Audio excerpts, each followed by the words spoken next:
Bismillahirrahmanirrahim. Assalamualaikum warahmatullahi wabarakatuh. Teman-teman sekalian, kita hari ini akan melanjutkan sharing dan konten tentang libatin Allah. Konten libatin Allah ini sebetulnya konten tentang ilmu akidah dan ma'rifatullah, ilmu tentang yakin kepada Allah dan bagaimana cara bersandar dan bergantung kepada Allah Subhanahu wa taala dengan lebih mengenal kebesaran Allah, baik sifat-sifat Allah, nama-nama Allah, kekuasaan Allah, dan seterusnya. Sehingga dengan kita belajar ma'rifatullah ini, kita jadi tahu bagaimana harusnya kita berinteraksi dengan Allah. Kaifa nata'amal ma'allah fi hayatina. Gimana cara kita melibatkan Allah dalam kehidupan kita sehari-hari. Kenapa penting sekali melibatkan Allah dalam kehidupan kita sehari-hari? Karena sesungguhnya manusia itu tidak bisa hidup hanya dengan mengandalkan dirinya. Orang kalau misalnya cuma mengandalkan dirinya, maka hidupnya akan banyak zalal. Zalal itu banyak trouble, banyak mentoknya. Karena kita ini dhaif, kita ini halu'ah, kita ini ajula, kita ini banyak keterbatasannya. Bahkan cenderungnya manusia itu rugi.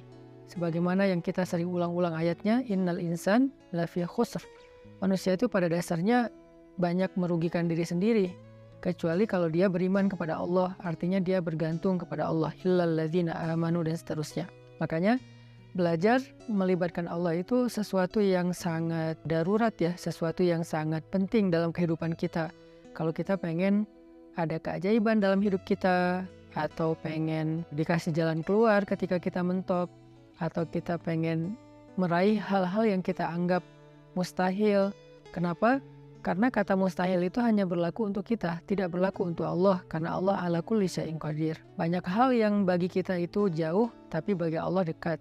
Bagi kita itu besar, tapi bagi Allah itu kecil. Bagi kita itu mahal, bagi Allah itu murah. Bagi kita itu tinggi, nggak terjangkau, bagi Allah itu rendah dan sangat mudah gitu. Bagi kita sulit, bagi Allah itu mudah. Jadi kalau kita hidup hanya dengan mengandalkan diri kita, banyak hal yang akan kita hadapi dengan hanya berkeluh kesah. Tapi kalau kita hidup dengan melibatkan Allah, justru kita akan menjadi orang yang optimis. Lalu ketika kita dapat masalah, kita sabar. Kalau kita dapat nikmat, kita syukur. Dan itulah hakikat dari kebaikan hidup seseorang, antara sabar, syukur, karena kedua-duanya adalah khair. Kedua-duanya adalah kebaikan bagi dia. Pada episode kali ini saya akan mencoba untuk berbagi dengan teman-teman sebuah hikmah. Hikmah itu kalau dalam bahasa Arab kata para ulama artinya al-isabah fil qawli wal amal. Baik atau tepat dalam ucapan dan tepat dalam perbuatan. Jadi orang yang hakim, orang yang ahli hikmah itu ucapannya itu tepat. Jadi pas gitu, ucapannya itu mengena, ucapannya itu sesuai dengan kadarnya, tidak berlebihan, tidak juga kurang. Itulah orang yang hikmah atau hakim. Nah, di antara orang-orang yang hikmah itu nanti kita juga mengenal namanya Luqmanul Hakim. Di dalam Al-Quran ada suratnya, yaitu surat Luqman. Nah, ada banyak sekali hikmah yang disampaikan para ulama tentang bagaimana cara kita melibatkan Allah, dan hikmah ini pasti diambil dari Al-Quran dan hadis yang kemudian dibahasakan ulang dengan bahasa para ulama.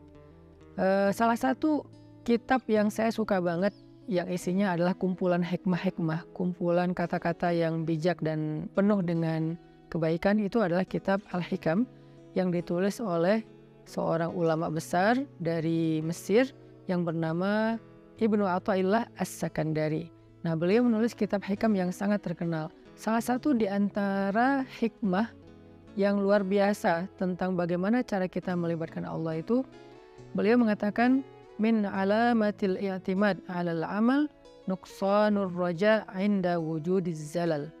Salah satu di antara tanda-tanda orang terlalu bergantung kepada ikhtiar, bergantung kepada amalnya, bergantung kepada perbuatannya, bergantung kepada usaha dirinya adalah nuqsanur raja, berkurangnya harapan kepada Allah inda wujudiz zalal, ketika ada masalah dalam hidupnya.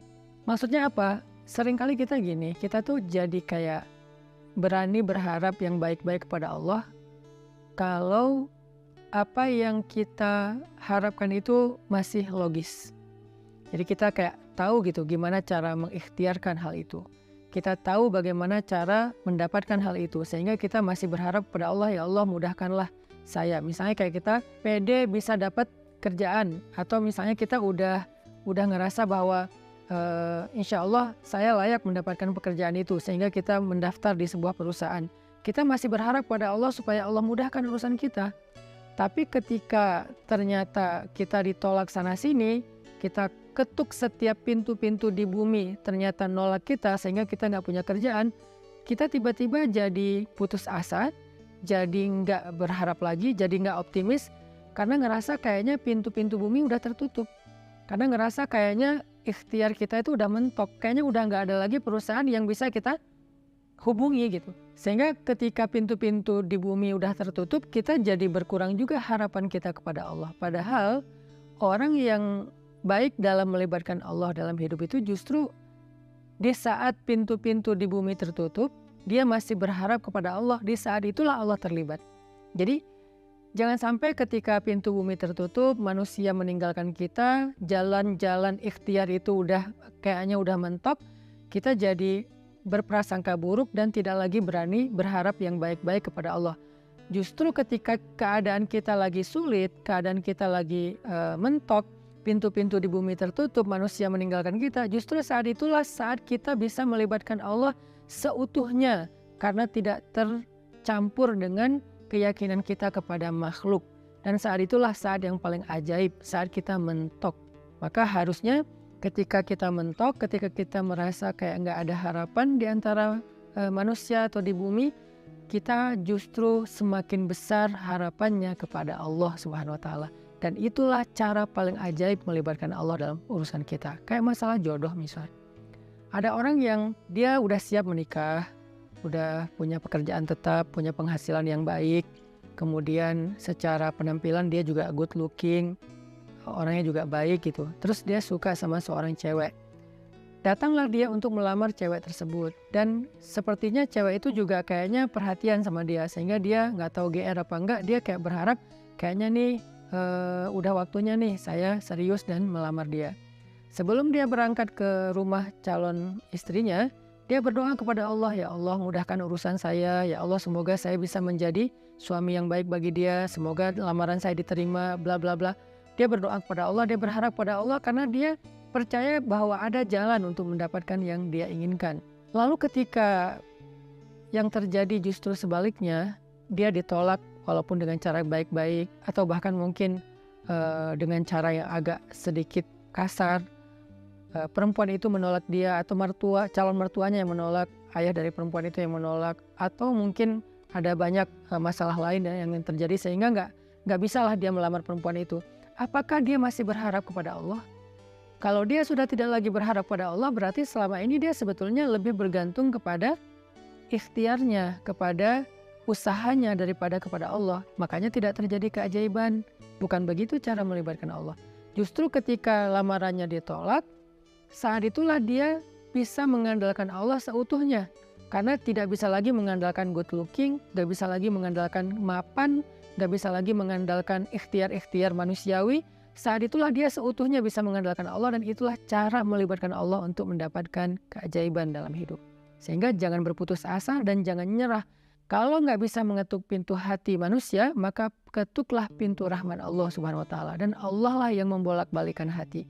Kalaupun nggak perempuan itu, Allah akan gantikan dengan perempuan lain yang lebih baik daripada dia untuk kita. Artinya nggak boleh berhenti berharap kepada Allah. Justru berharap kepada Allah di saat kita sedang sulit, itulah cara paling ajaib mendatangkan keajaiban Allah Subhanahu wa Ta'ala. Ada nasihat dari kisah Nabi Yusuf alaihissalam di dalam surat Yusuf, ketika Nabi Yakub meminta kepada anak-anaknya mencari Nabi Yusuf dan mencari adik mereka yaitu Bunyamin. Nabi Yakub bersabda, "Ya bani yadhhabu fatahassasu min Yusuf wa akhihi فتحسسوا من يوسف وأخيه ولا تيأسوا من روح الله إنه لا ييأس من روح الله إلا القوم الكافرون. Wahai anak-anakku, kata Nabi Yakub, pergilah dan carilah kabar tentang Yusuf dan saudaranya itu Bunyamin, dan janganlah kalian berputus asa dari rahmat Allah, dari pertolongan Allah, dari campur tangan Allah, dari keajaiban di sisi Allah. Sesungguhnya tidak ada yang berputus asa dari rahmat Allah kecuali orang-orang yang mengingkari kebesaran Allah, orang-orang yang tidak beriman. Jadi ciri di antara orang yang beriman itu tidak berputus asa. Dan kalimat putus asa ini tidak akan muncul kalau tidak ada zalal, tidak ada masalah, kalau nggak mentok. Nggak mungkin dong kita berputus asa sementara jalan masih terbuka lebar, segalanya masih normal, semuanya masih sesuai prediksi kita. Itu nggak ada alasan kita berputus asa. Justru alasan berputus asa itu ketika kita punya masalah, mentok, trouble, error, bla bla bla. Justru saat itulah kita rentan dengan putus asa. Nah, orang yang beriman di saat itu justru mereka bertambah yakin kepada Allah. Tidak menjadi orang yang yai'as, menjadi orang yang berputus asa atau yusi'udzon billah, mereka berburuk sangka kepada Allah. Wa tadhunnuna billahi dzunun, kalian berprasangka kepada Allah dengan prasangka yang tidak pantas. Kenapa? Karena orang beriman tidak pernah berhenti berharap kepada Allah yang baik-baik.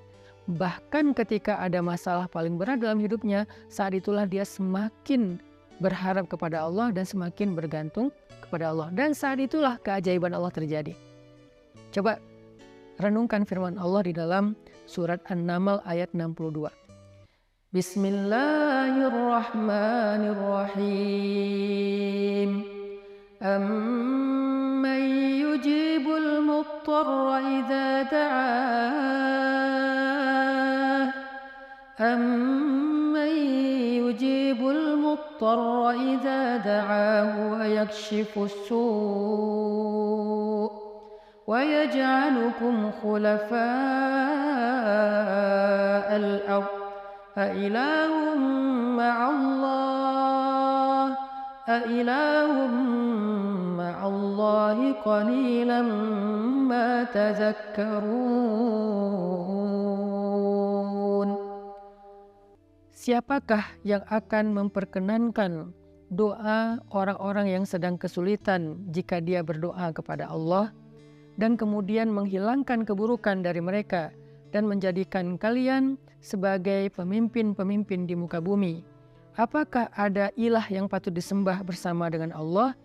Qalilan ma tazakkarun, sedikit sekali apa yang kalian mengerti. Siapakah yang akan menjawab doa orang yang ketika muttar? Apa itu muttar? Muttar itu artinya orang yang sedang dalam kesulitan yang luar biasa. Muttar itu artinya orang yang sedang dalam kesusahan yang sangat besar. Muttar itu artinya orang yang udah mentok, itulah muttar.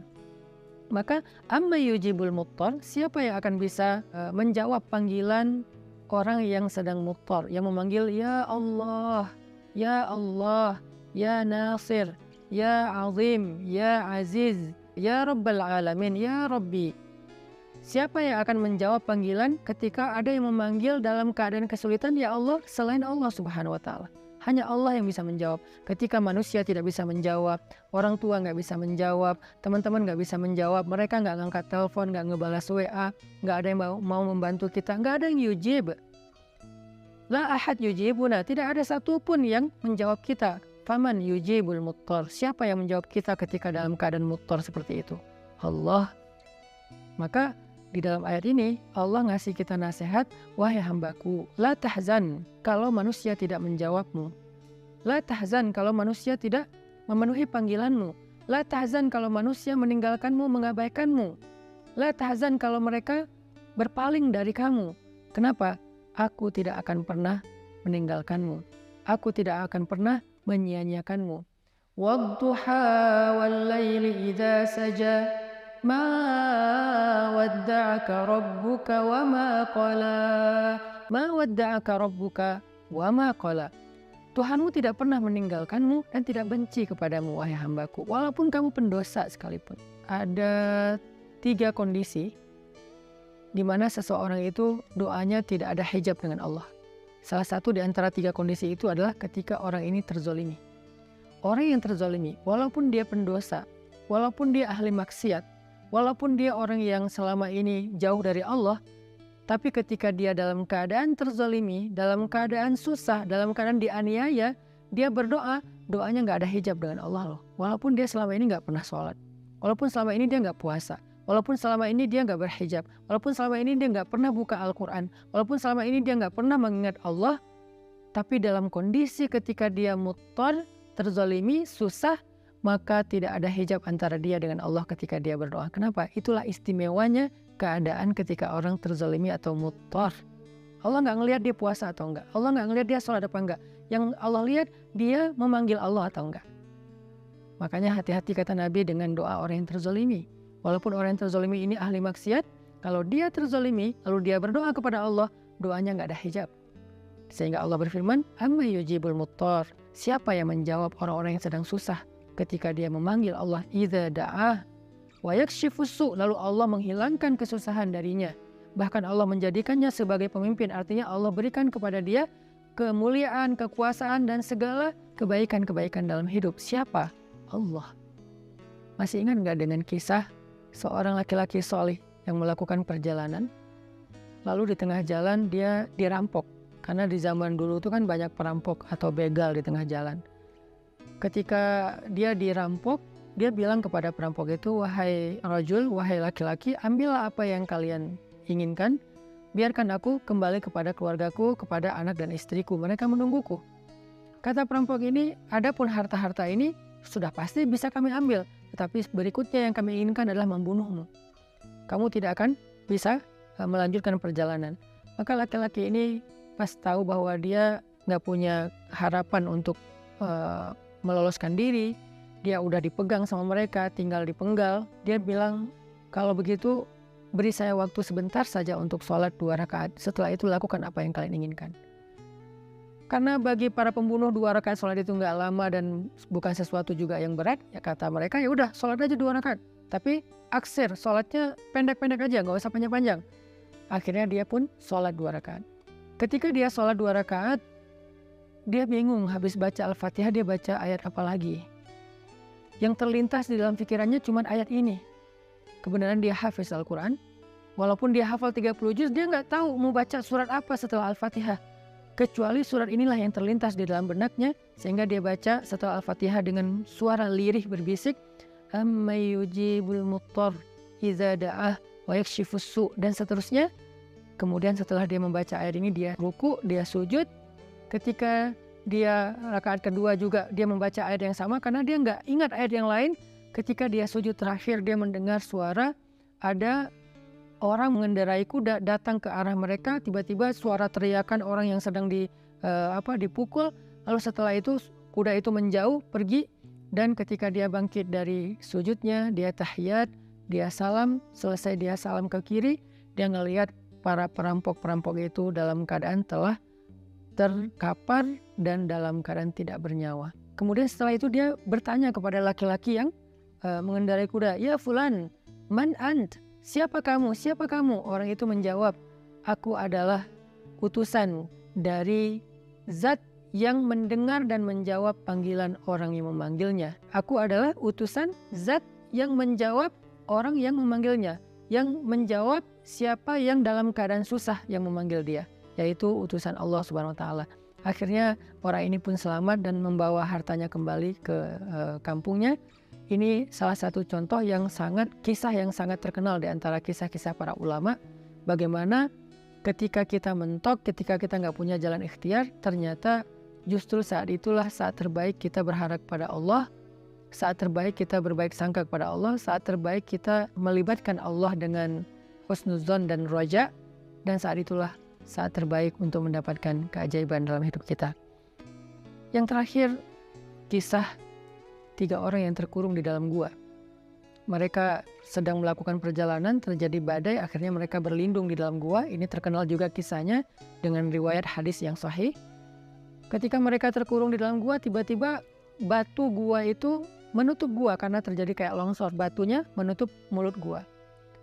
Dalam keadaan seperti itu mereka takut kehabisan udara dan mereka nggak bisa makan dan seterusnya, mereka terjebak. Tiba-tiba masing-masing berdoa dengan tawasul kepada amal-amalnya di masa lalu. Ada yang bertawasul dengan birrul walidain, ada yang bertawasul dengan sifat amanah dan adil, ada yang bertawasul dengan sifat takwa meninggalkan dosa. Sehingga singkat cerita, setelah mereka meminta kepada Allah dan bertawasul dengan amal-amal mereka, mulut gua itu terbuka, batunya bergeser dan mereka pun selamat. Kenapa ini bisa terjadi keajaiban kayak gini? Mereka udah mendorong batu itu tapi tidak sanggup. Artinya ikhtiarnya udah mentok. Apakah mereka berputus asa? Enggak. Saat itulah mereka melibatkan Allah secara utuh dan melihat keajaiban Allah Subhanahu wa taala. Maka kembali kepada hikmah dari Imam Ibnu Athaillah As-Sakandari, min alamatil i'timad 'alal amal nuqsanur raja' inda wujudiz zalal. Di antara ciri-ciri orang yang masih bergantung kepada perbuatannya, ikhtiar dan usahanya adalah berkurangnya harapannya kepada Allah ketika terjadi masalah dalam hidupnya. Maka jangan pernah berkurang harapan kita kepada Allah. Justru ketika kita punya masalah dalam hidup dan kita ngerasa tidak ada jalan di antara jalan-jalan di bumi, kita menjadi lebih berharap kepada Allah dan yakin dengan jalan-jalan yang lebih baik yang ada di langit, insya Allah. Barakallahu fikum. Wassalamualaikum warahmatullahi wabarakatuh.